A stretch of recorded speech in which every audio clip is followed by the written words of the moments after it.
go ahead. After another 25 years time, this will become a big institution in Maharashtra and it will become a big institution in India also. That is what we are planning.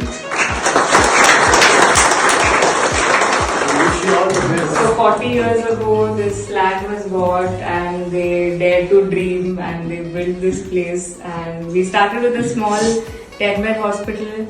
Then it developed into like an OPD center in Vashi. We had a Panchakarma center in Sanpada. Then we decided to focus on wellness and illness both here. And that's how we developed it. And now we're completing 25